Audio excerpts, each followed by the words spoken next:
Você já viu? Tá bom, não, já esperar. Se você quiser deixar já ligado da tua show, você podia ligar já. Quer que eu apague a luz aí? Sim. Tá atrasado mesmo, ele atrasa sozinho 2 minutos, tá? Certo. Vou tirar a música.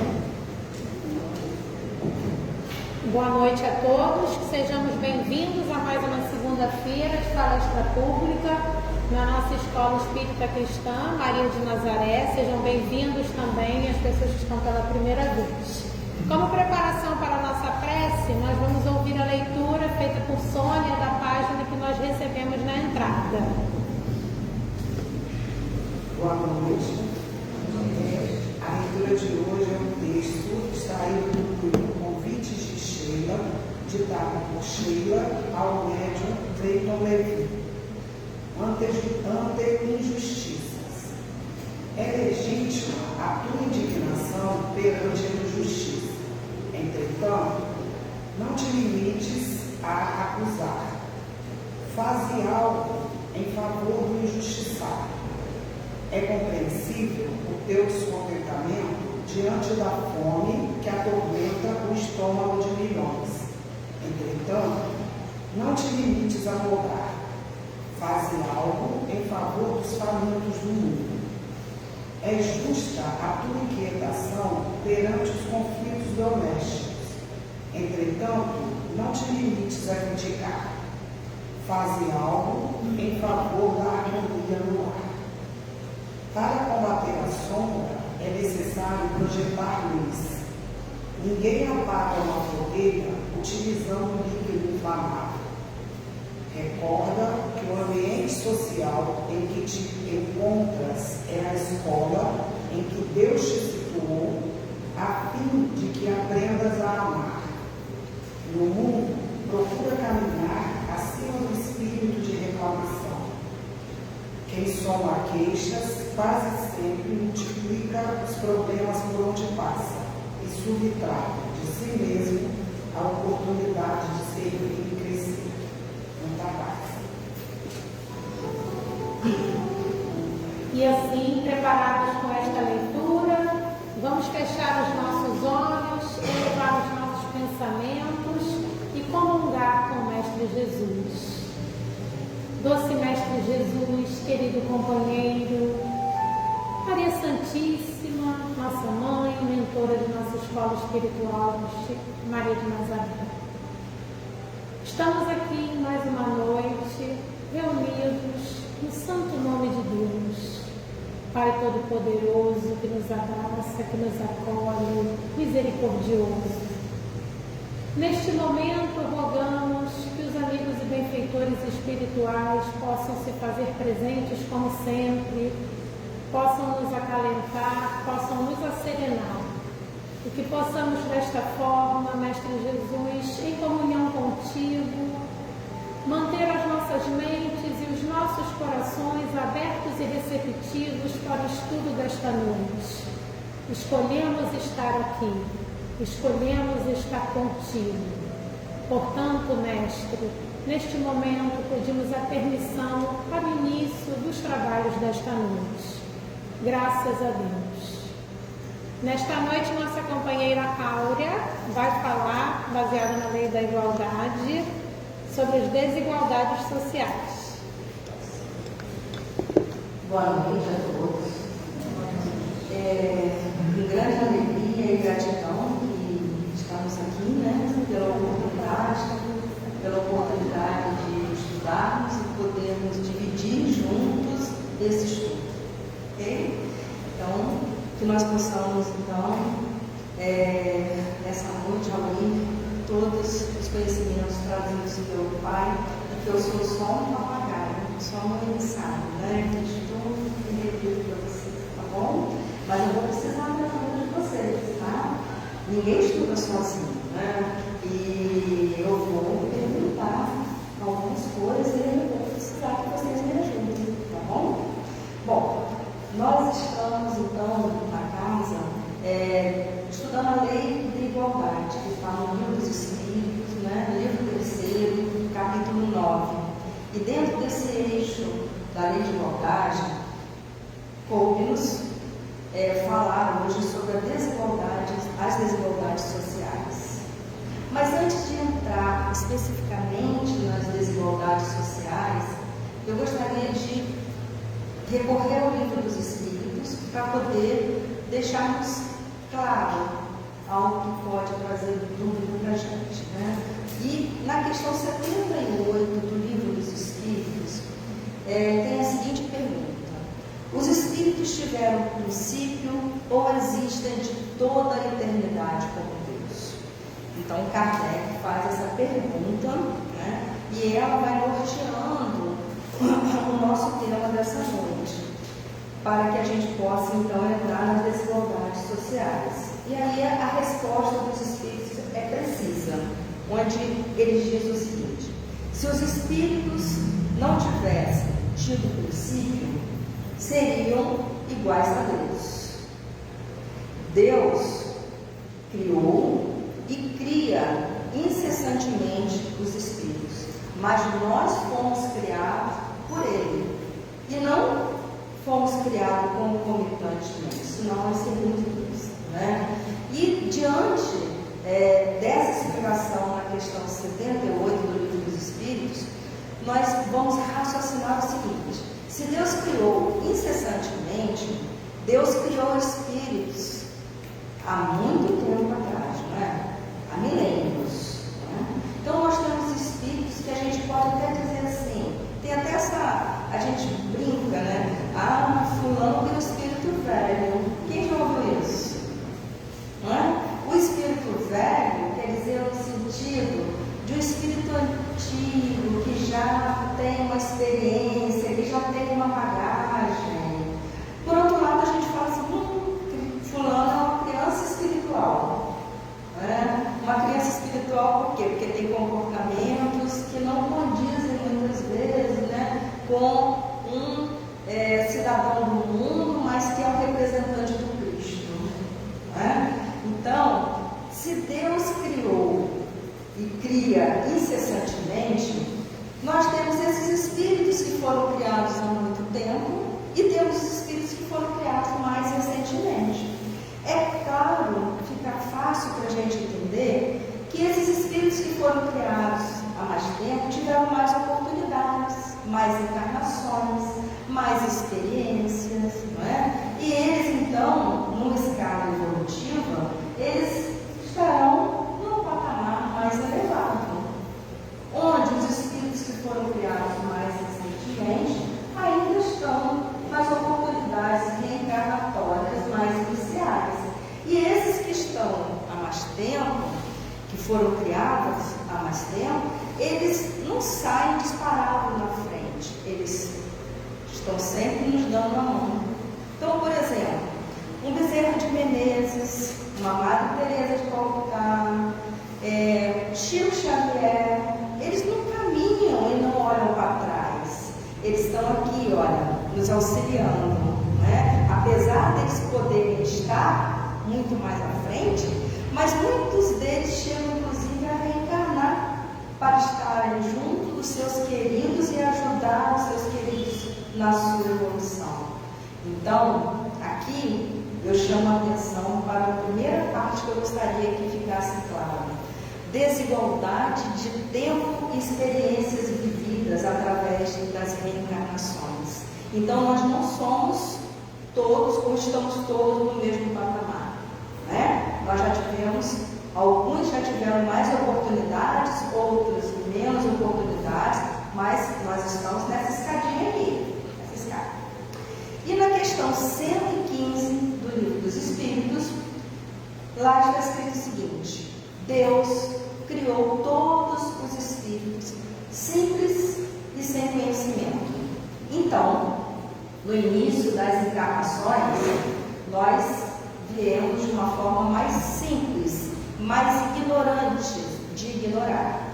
Mas as oportunidades, né, as provas, são dadas semelhantemente a todos, com diferenças, claro, mas todos podemos passar pelas provas e através dessas provas é que nós vamos galgando aqueles degraus da evolução, certo?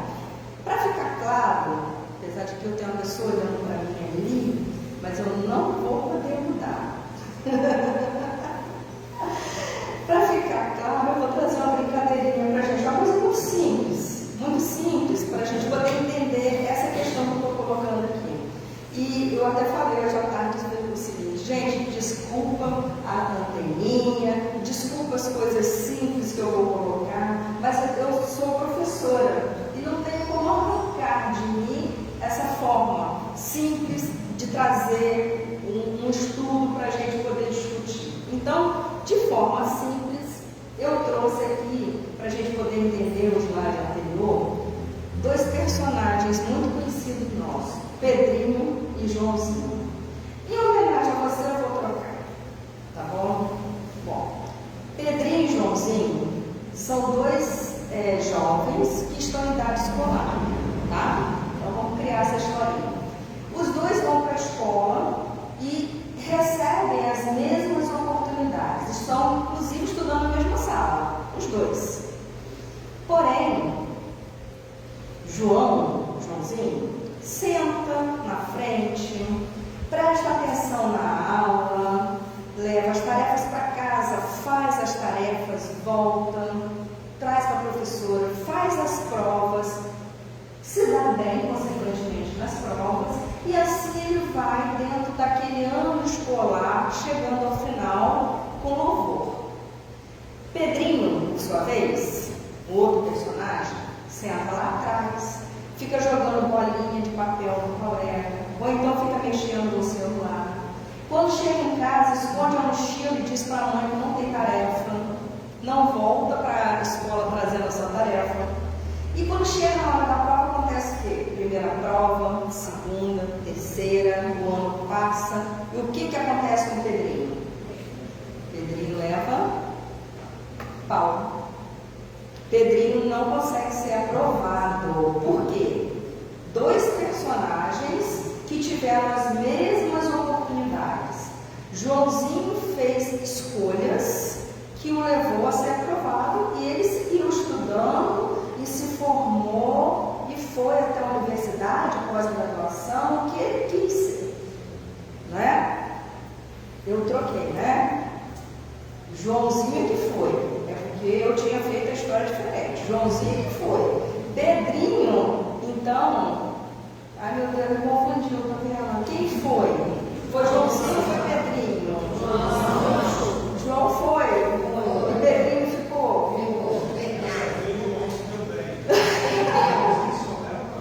Tá certo. Então Pedrinho perdeu de ano. Pedrinho fez escolhas que com muito sacrifício ele conseguiu chegar só até o segundo grau, né? E aí, mais um assunto que eu gostaria que ficasse claro: eles não tiveram as mesmas oportunidades, mas eles não fizeram escolhas diferentes, porque eles têm aptidões diferentes, desejos diferentes, livre-arbítrio. E aí nós temos então as desigualdades de mérito e de aptidões, ok? Bom, diante dessas duas desigualdades, nós então podemos começar a trabalhar o nosso tema de hoje, mas ainda vamos ao Livro dos Espíritos, na questão 803, onde Kardec pergunta: todos são iguais perante Deus? Mas olha só, eu acabei de falar de duas desigualdades, não é isso? Desigualdade de mérito, desigualdade de tempo de criação. Mas perante Deus, todos são iguais. Por quê? Por que todos são iguais perante Deus? Porque independente de nós atrasarmos o nosso estudo, porque aqui é uma escola, não é? Todos nós tendemos ao mesmo fim. Que fim é esse? A perfeição. A perfeição. Só que a perfeição relativa, né? Porque perfeito só Deus. Então, eu posso chegar a essa perfeição relativa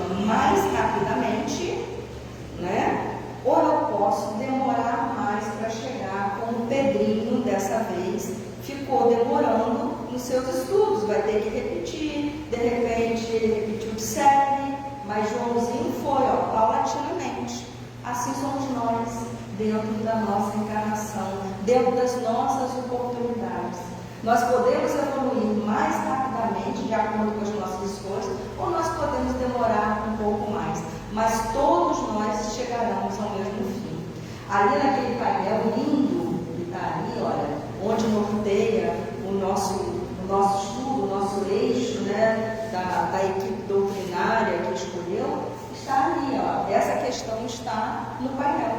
Todos os homens são submetidos às mesmas leis da natureza. Que leis são essas? São as leis de Deus, né? As leis de Deus que nós temos escritas onde? Na nossa consciência. E ainda continuando nessa questão 803, reafirmando essa questão de que não existe privilégio na criação dos espíritos, está lá, os espíritos ainda nos falam, todos somos submetidos às mesmas leis naturais, as leis de Deus. Todos nascem com as mesmas fragilidades, estão sujeitos às mesmas dores. Deus não concedeu, portanto, superioridade natural a nenhum de nós, nem pelo nascimento e nem pela morte. Não é isso? Pelo nascimento, o filho do mais afastado ou do menos afastado, que nascer e ficar sem cuidado, sem ninguém para cuidar dele, vai acontecer o que com essa criança? Ela vai sobreviver? Então, no nascimento, se você não tiver os cuidados, independente, né, dessa questão, dessas questões sociais, e pela morte, pelo desencarne, todos nós que estamos aqui, nosso corpo físico vai para onde? Para o mesmo lugar, ou para a cremação, ou para debaixo da terra. O espírito não, o espírito aqui vai para os locais que a nossa sintonia nos levar, ok? Mas o corpo físico não. Mas como explicar então tantas desigualdades, né? Já que o nosso tema é sobre desigualdades sociais, como explicar tantas desigualdades se nós estamos falando que nós somos iguais perante Deus? Ainda faço uma pergunta: e a desigualdade social, essa desigualdade social, a que leva à miséria e a que leva aos flagelos, essa desigualdade social foi criada por Deus? É uma lei natural? As desigualdades, então, voltando, elas existem, repetindo, né, pelo tempo de criação, pelas aptidões. Agora, a miséria, e o flagelo, a guerra, o abandono, isso está previsto na lei de Deus como desigualdade? Não, né? E os Espíritos nos respondem, não, isso é obra do homem, não é obra de Deus, certo? Aí a gente já começa a acender uma porção de luzinha aqui, olha, já leva. Em que sentido?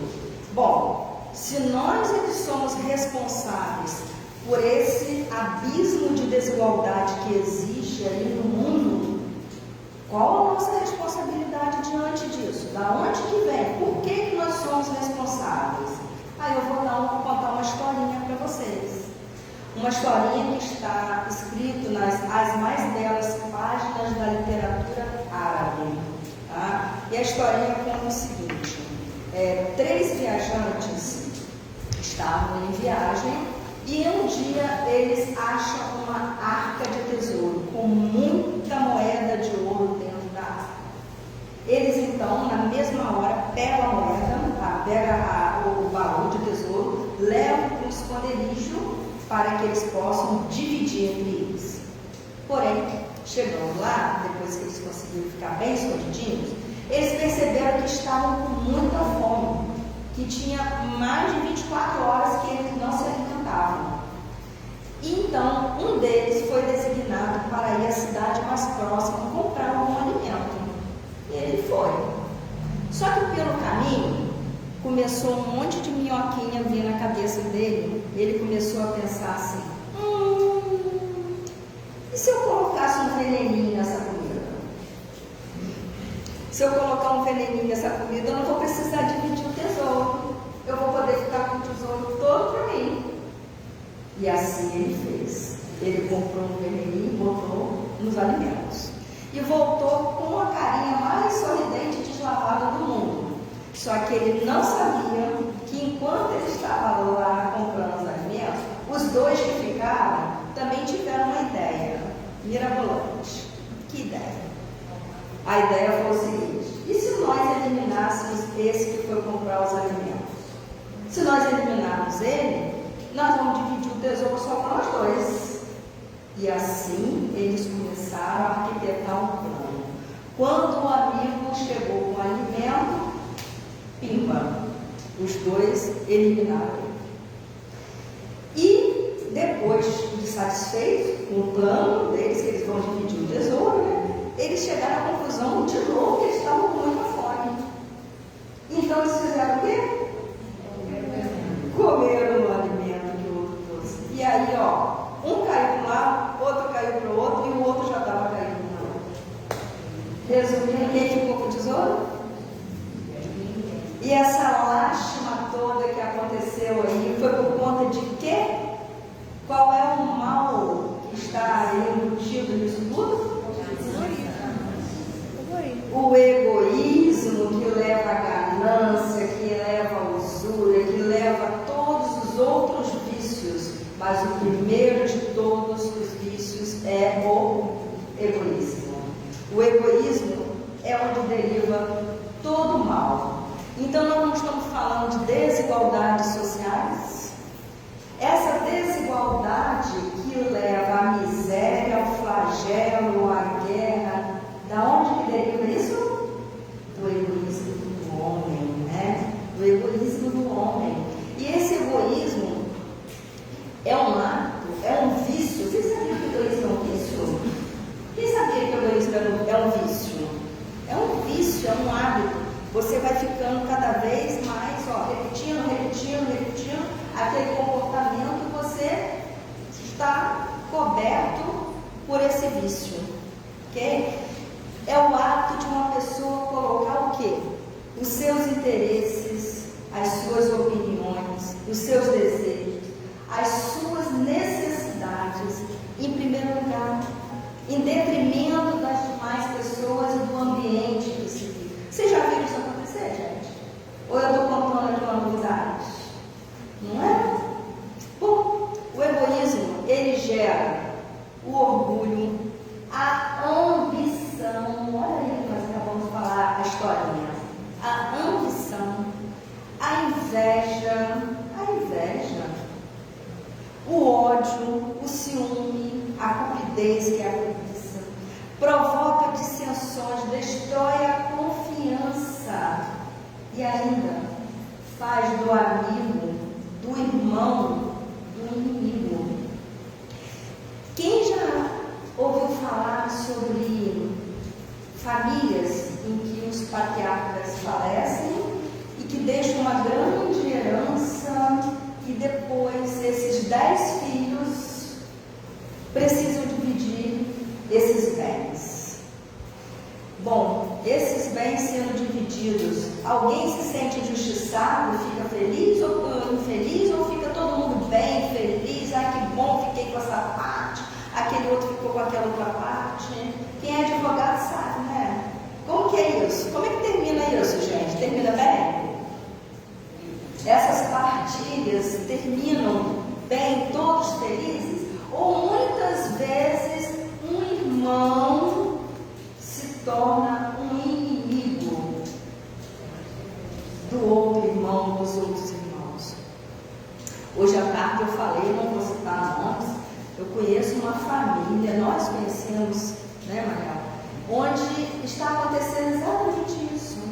Os pais deixaram terras, propriedades, né, bens, e essa família está vivendo uma situação dificílima, onde uma das irmãs, ela chegou ao cúmulo de trocar o sobrenome dela, que ela usou a vida inteira nas redes sociais. Fulano de tal, agora é fulano de X. Vocês acreditam nisso? E ela ainda fala, eu não tenho mais família por conta da herança, por conta de briga de dissensões. Então, gente, nós levamos alguma coisa daqui? Quando a gente parte daqui, né, quando a gente morre, vamos supor que nós tenhamos um caixão que vamos ser enterrados. Tem gavetinha no caixão? Para a gente colocar ali todos os nossos bens, todas as nossas apólices? Então nós temos que refletir muito sobre isso. Por quê? Porque a desigualdade social, ela é causada pelo ser humano. E nós somos o quê? Então não é do outro que nós estamos falando, nós estamos falando de nós. Nós estamos falando de nós mesmos. Nós estamos aqui para fazer uma reflexão sobre nós.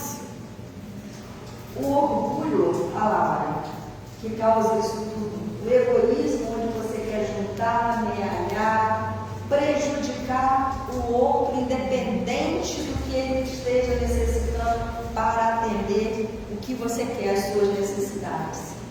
Bom, a miséria e o flagelo, então, são necessários? Na questão 930 do Livro dos Espíritos, é colocado aqui pelos Espíritos que numa sociedade organizada, a fome não deveria existir, não deveria ter fome, tá? Porque teria o suficiente para todos. E ainda, na questão 742 do Livro dos Espíritos, olha o que é que fala: miséria e flagelo. Flagelos são o quê? As guerras, né? Olha o que é que fala sobre as guerras na questão 742. Qual a causa que leva o homem à guerra? Predominância da natureza animal sobre a espiritual e a satisfação das paixões. As paixões que estão dentro do egoísmo, do orgulho, da vaidade, não é? Então, a miséria e o flagelo, ela é causada por esse vício que nós estamos aqui conversando sobre ele e despertando e trazendo aqui, né, a baila para que a gente possa pensar. E para a gente pensar ainda o que significa desigualdade social realmente na definição. Desigualdade social é a diferença entre classes sociais em que determinados indivíduos se encontram em condições estruturalmente mais vantajosas do que os outros. E mais vantajosas, muitas vezes, criadas até por leis que protegem essas vantagens, né? Vantagens para uma minoria em desvantagem para uma grande maioria, né? Isso acontece, então, pela má distribuição de renda, além da falta de acesso à educação, à saúde, à cultura e à oportunidade de trabalho. Vocês sabiam que o Brasil está entre os 10 países mais desiguais do mundo? Vocês tinham noção disso? Me chocou quando eu li isso. Eu sabia que aqui tinha muita desigualdade social. Sim, a gente vê os recortes, né? Mas que o Brasil está no topo, mas num topo onde não leva nenhum orgulho, aquele orgulho bom para ninguém, no topo da desigualdade social, ficando atrás apenas de alguns países africanos, né? Como a África do Sul, Namíbia e alguns outros que eu não estou lembrando. Olha uma situação desprivilegiada nossa, né? Nós precisamos trabalhar por uma modificação. E esse trabalho, né, pela modificação dessa desigualdade social, ela começa dentro do nosso lar, onde cada um de nós somos responsáveis por essa transformação nessa célula familiar, junto aos nossos filhos, junto a nós, que nós vamos levando para a sociedade. Porque aquele que está lá no Congresso desviando verba da educação, desviando verba da saúde, ele é filho de alguém. Ele começou dentro de um lar organizado, onde esse lar pode ter falhado nessa educação de berço, que levaria o ser a ter uma moralidade que não deixaria que ele fizesse isso quando chegasse lá.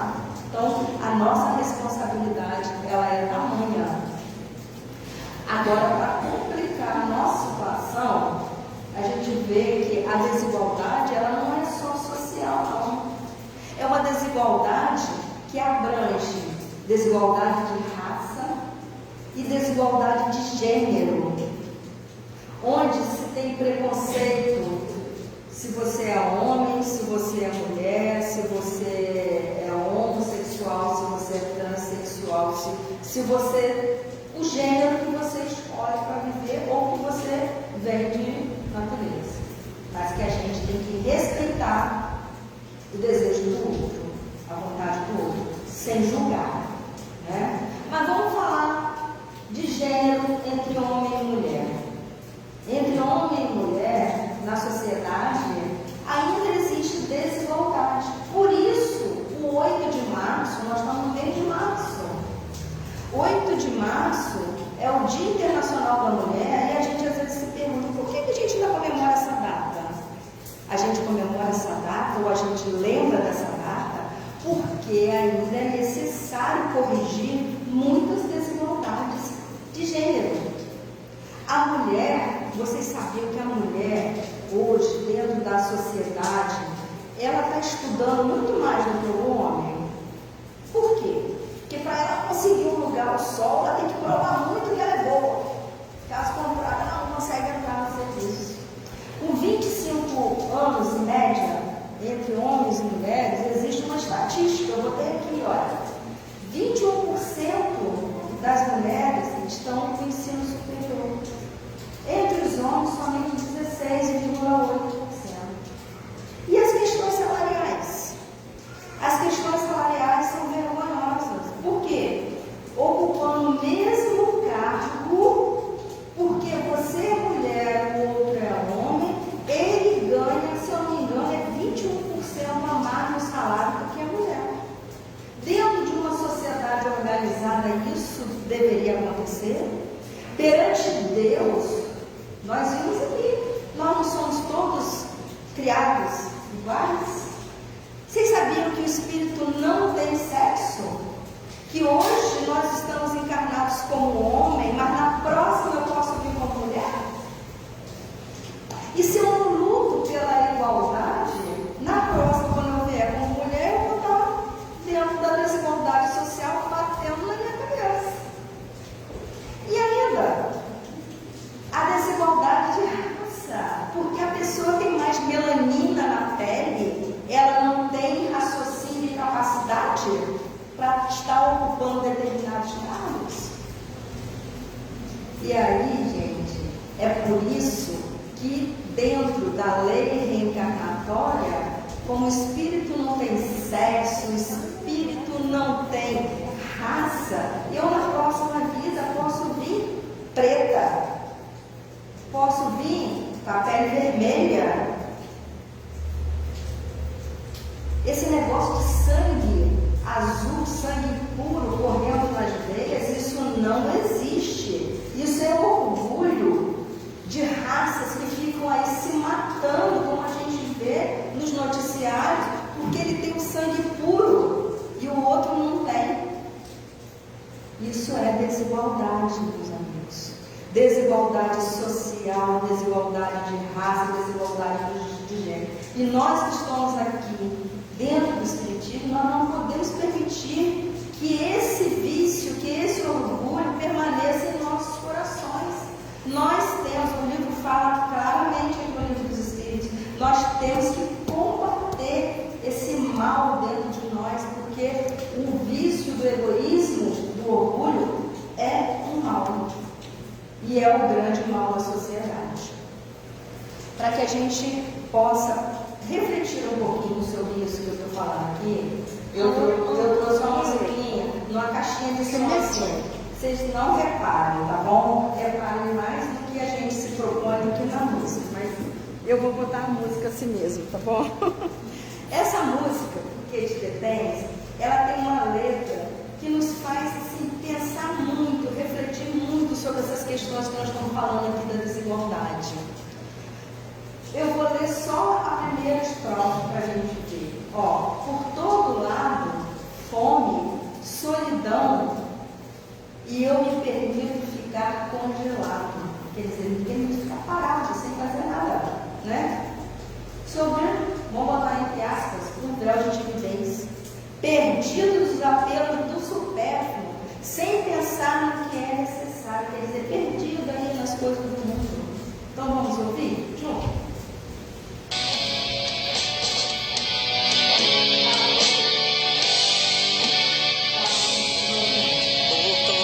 Fome, solidão, e me permito ficar congelado sob o véu da timidez, perdido nos apelos do supérfluo, sem pensar no que é necessário, porque não faço o bem que quero, mas o mal que não quero.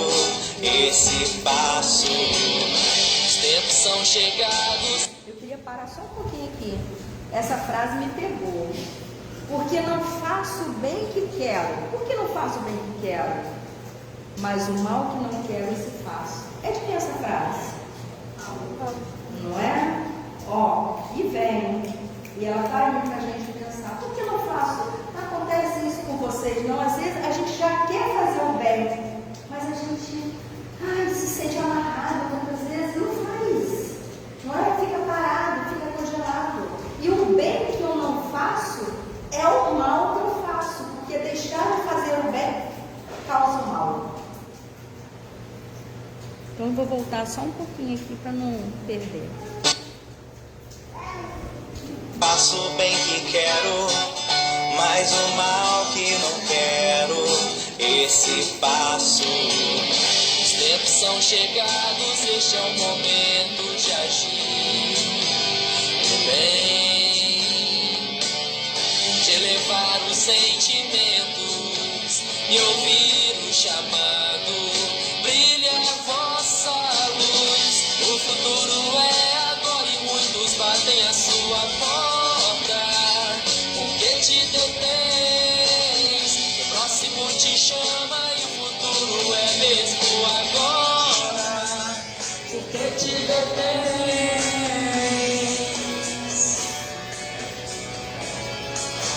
Estava muito alto, né? Por todo lado, guerra, traição. Estamos sempre em busca do imediato. Perdido em minhas próprias dores, sem pensar no que está por vir. O que eu preciso entender é que o meu irmão é mais frágil do que eu peço.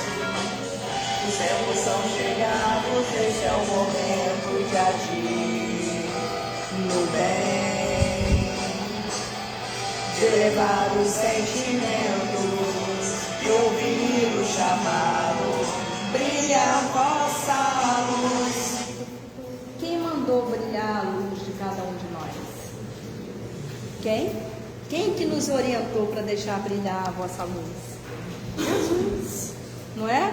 Jesus falou, não coloque embaixo da cama, embaixo do colo, deixe brilhar a sua luz. Vá ao encontro do necessitado, né? E ainda, voltando então, malhando, né, no mesmo assunto, entre os vícios, na questão 913, qual é considerado o mais radical? É aquele que não me deixa ver, falar, nem ouvir. É aquele que me deixa surdo, cego e mudo diante da necessidade do meu próximo. É aquele vício que não me permite subir a minha escada da evolução. Porque enquanto eu estiver com esse vício enraizado dentro de mim, arraigado, eu estou algemado. Eu estou algemada a ele. Por quê? Porque eu vou querer sempre amealhar. Vocês já viram pessoas que são viciadas em trabalho? Que não conseguem viver se não ficar trabalhando.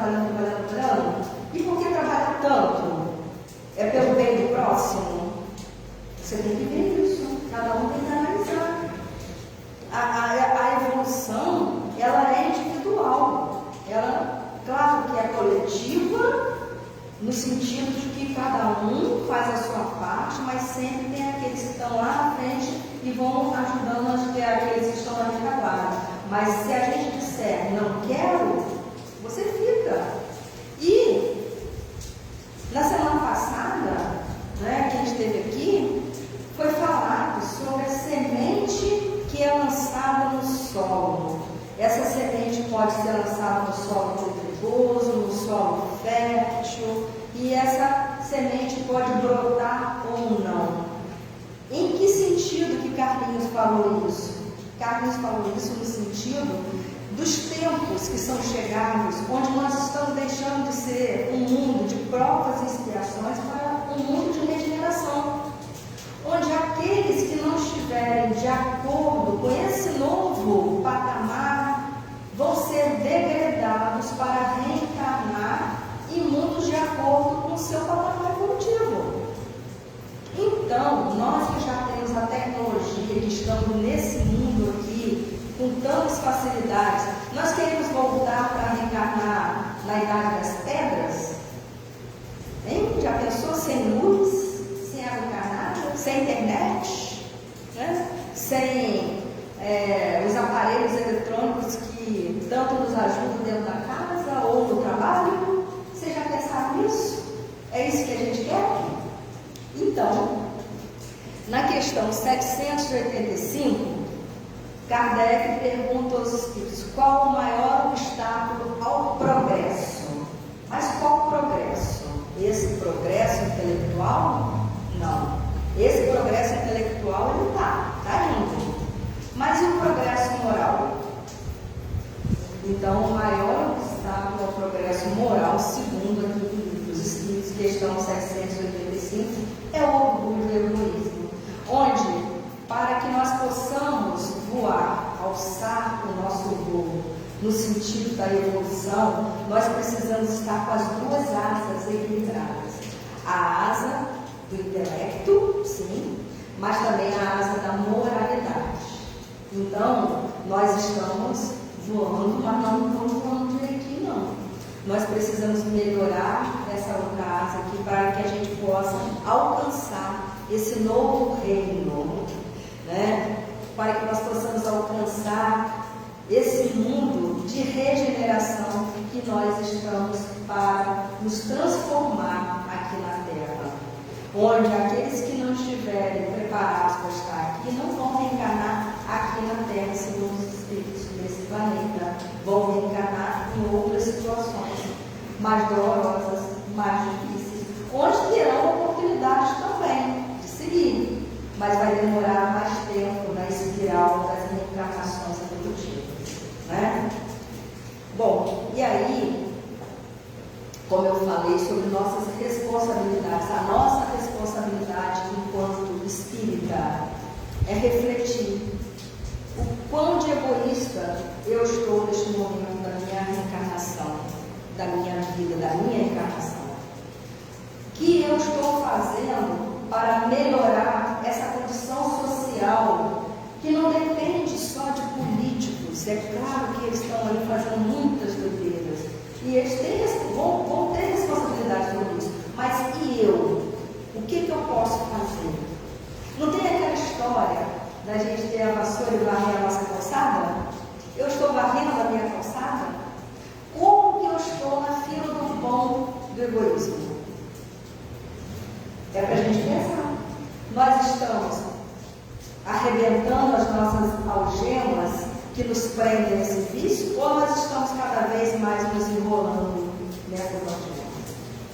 Esse homem novo, esse ser humano novo, que é forjado por si próprio com o cinzel das provas, das dores, onde ele suporta as dores com resignação, onde ele faz as suas provas e sai vencedor. É assim que esse homem vai se transformando, saindo da pedra bruta e transformando num ser. O que nós estamos fazendo pelo nosso eu, pela transformação desse ser interior, desse espírito, né, que reencarna em busca da evolução? É algo para a gente pensar.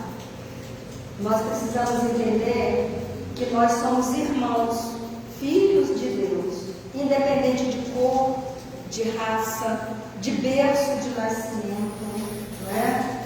De condição social, de gênero, onde nós precisamos nos olhar com mais amor, com mais carinho.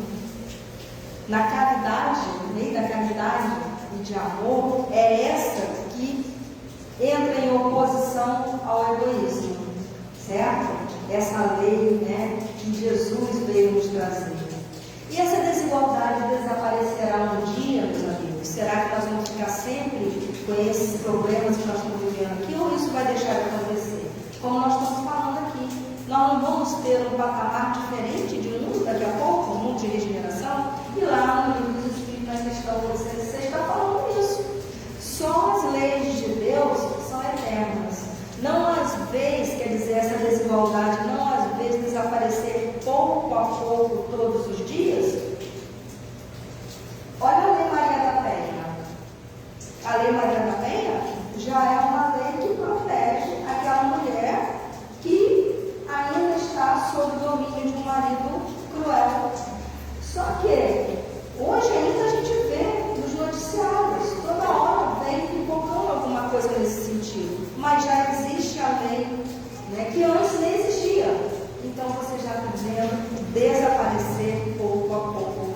Essa desigualdade desaparecerá juntamente com o orgulho e com o egoísmo, restando somente as desigualdades de mérito, que eu falei lá no início, e a desigualdade da criação, tempo, do espírito criado e das reencarnações, não é? E aí, como eu tenho tempinho ainda, eu gostaria de exemplificar, contar uma pequena história para vocês. Não vou contar a história toda, eu vou fazer bem assim, dando uma pincelada sobre um livro, né, a história que está contida no livro, Há 12 Mil Anos. Quem conhece esse livro? É um livro que é assim, muito rico de informações, de detalhes, que se passa na época em que Jesus esteve aqui na Terra. Né? E esse personagem, chamado de Públio Lentulus Cornélio, ele estava encarnado nessa época. Só que esse personagem que está aqui na capa, aqui, posta, ele é o próprio autor espiritual deste livro. Alguém já ouviu falar esse nome? Emmanuel? Quem é Emmanuel?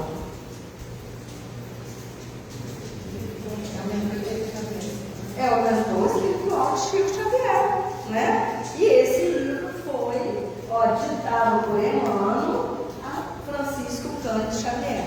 Ele, então, no século passado, conta a própria história. E ele, quando apareceu para Chico a primeira vez, ele apareceu vestido e caracterizado de Públio Lentulus. Mas ele teve muitas outras encarnações. Porém, ele veio com essa vestimenta que apareceu para Chico, porque ele disse o seguinte, ele mesmo fala isso: eu estou aparecendo para você com Públio Lentulus para que eu nunca me esqueça do momento perdido, do minuto perdido da minha vida, pelo meu orgulho e pelo meu egoísmo. Então, ele fala que ele também ditou esse livro, trouxe essa história, não para nos desanimar, nem para se envaidecer, mas para nos inspirar a não perder as oportunidades. E também para nos inspirar a saber que mesmo eu não aproveitando tudo como eu deveria, eu um dia ainda vou chegar lá.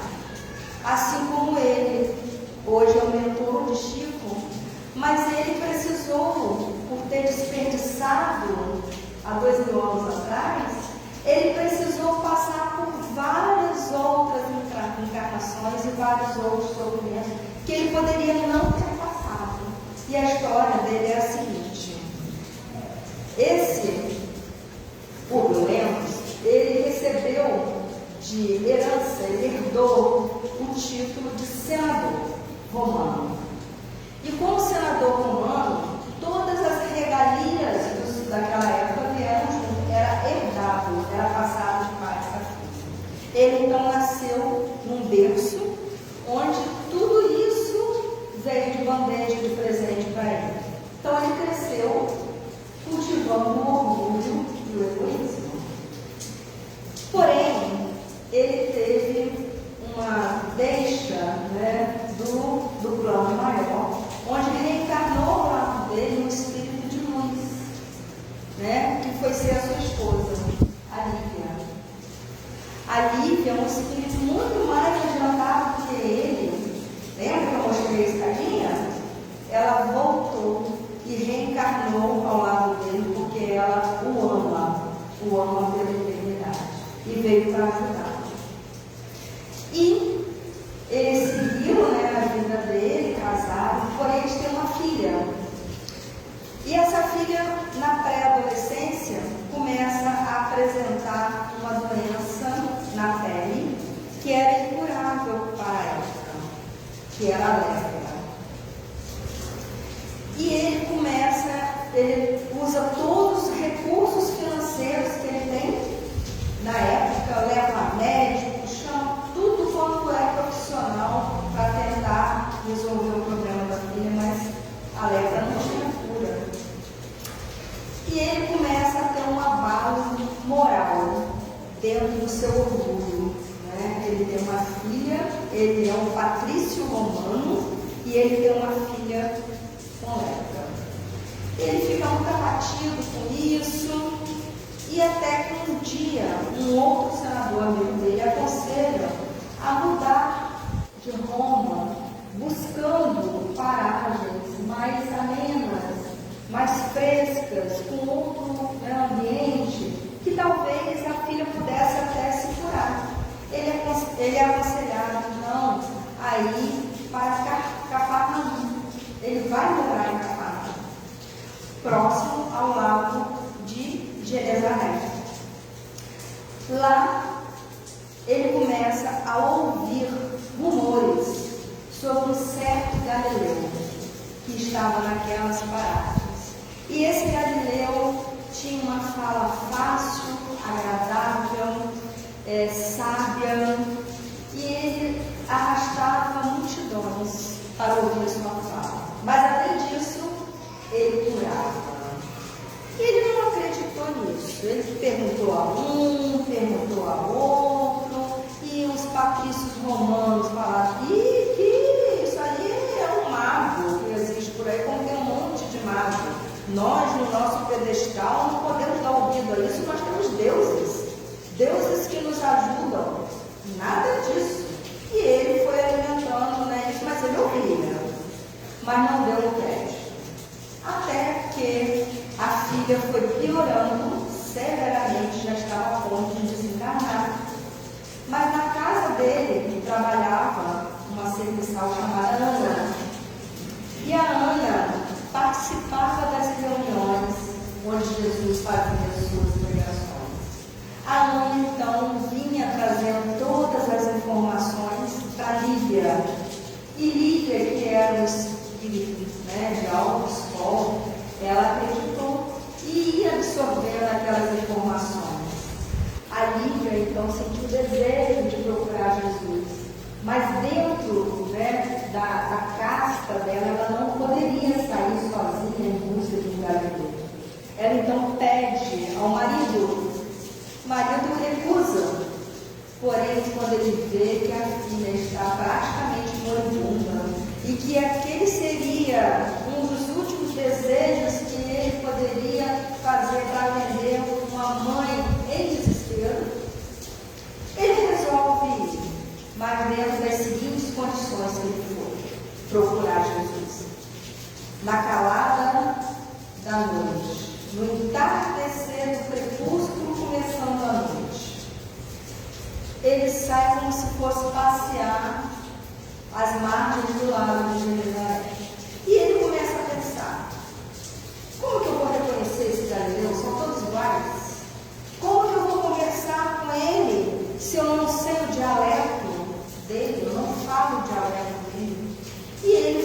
foi contrariado e com essas conjecturas. Até que a noite caiu, ele foi e sentou num banco próximo ao lago. De repente, é o que ele conta, ele começa a sentir uma brisa e ouve uma voz de espírito para espírito. Senador, por que me procuras? E ele leva um susto. E ele vê se aproximar a figura de um homem, e ele descreve a figura de Jesus, né? Aquela figura de Jesus. Ele então começa a ter um diálogo com Jesus, de mente para mente. E nesse diálogo, Jesus fala para ele: que pena, senador, que você veio me procurar na calada da noite. Melhor teria sido vir à luz do dia, onde todos pudessem ver a sua nova opção. Mas você não quis. Você veio me procurar sem fé, sem acreditar. Eu vou curar a sua filha, mas não é por você. Porque eu ouço a voz feminina de uma mulher que está orando, que tem fé. E ela é a sua esposa. Por ela eu vou curar a sua filha. E você pode aproveitar esse minuto em que está aqui para fazer a sua transformação, ou deixar passar milênios. E aí o Publio pensava: quem é esse fariseu? Quem é esse homem, esse galileu que me fala desrespeitosamente assim? Eu, um homem de poder. É um mago desses que devem existir por aí milhares. Não vou acreditar nisso. E aí um minuto se passou, sem que o público desse a atenção dele a Jesus. Porém, ele volta para casa. Ele volta para casa e a filha está curada. E ela vem contar a ele que teve um sonho, a filhinha. E a filhinha tinha contado para a mãe o sonho. A mãe, então, a Lívia, veio ao encontro dele e conta como é que foi o sonho, que apareceu um homem, que botou a mão na testa dela, que não sei o quê. Ela que estava febril à beira da morte, magrinha, ela já acordou pedindo comida. E essa menina é curada. E nem assim o público desce do seu pedestal. Ele, então, nesse encontro com Jesus, às margens do lago de Genezaré, ele perde o seu minuto que poderia transformar sua vida e encurtar as suas dores por 2000 anos. Ele, então, nessa encarnação, ele já começa a ter uma inspiração, que eu não vou me alongar, porque vocês podem ler o livro, mas ele desencarna, e para que vocês possam entender, na próxima vida, que tem um livro que tem a sequência, ele vem como um escravo. E aí ele conta também depois a vida dele como escravo. E ele depois vem com outras e outras e outras reencarnações até chegar no nosso Emmanuel. Quer dizer, isso serve de consolo ao mesmo tempo que nos deixa desesperados, né? De consolo porque nós sabemos que todos nós chegaremos à perfeição relativa. E desesperados porque eu posso encurtar esse processo ou eu posso alongar os milênios. Porque essa desigualdade social que existe, que eu sou responsável por ajudar isso a se transformar, ela é a oportunidade que eu tenho para colocar em prática o meu desapego, para modificar o meu egoísmo, transformar em altruísmo, para que eu possa olhar as leis que Jesus veio trazer para a gente. Quais leis? Pois as leis da verdade e ela nos libertará. né, as leis, a verdade que está no Evangelho, sobre a imortalidade da alma, que o reino de Deus não é desse mundo, e ele fala também da necessidade do desapego da matéria, do mundo.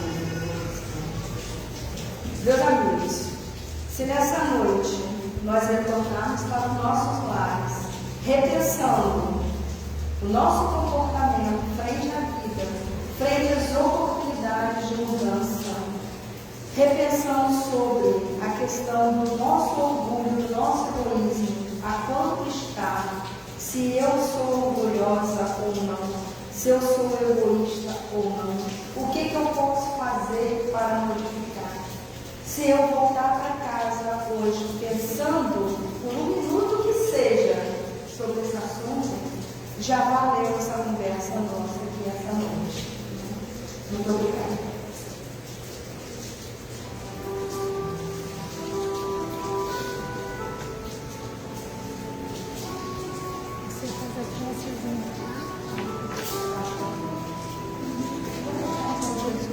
Vou deixar Jesus do lado de Maria para a gente poder.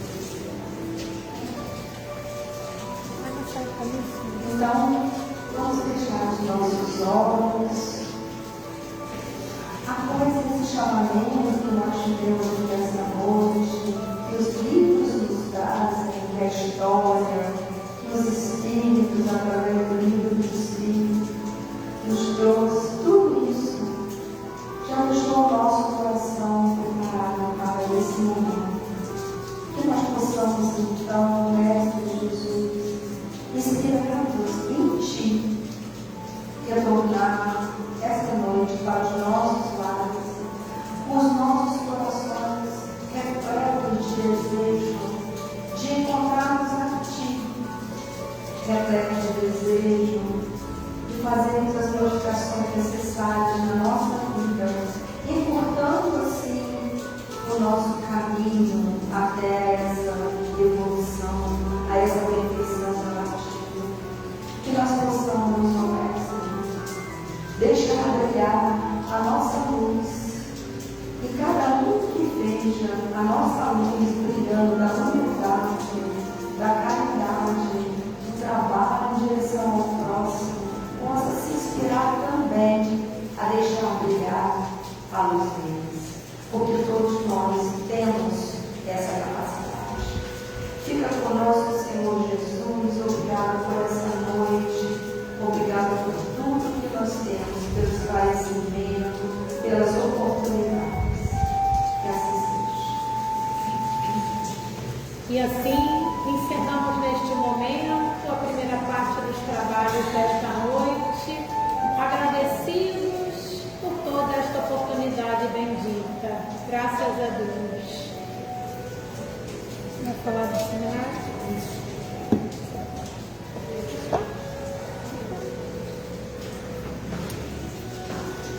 Boa noite a todos. Simplesmente reiterar o convite que temos feito pelas nossas mídias para o seminário do Elite Novo, para o seminário sobre a família. Esse importante tema, e ele vai ter uma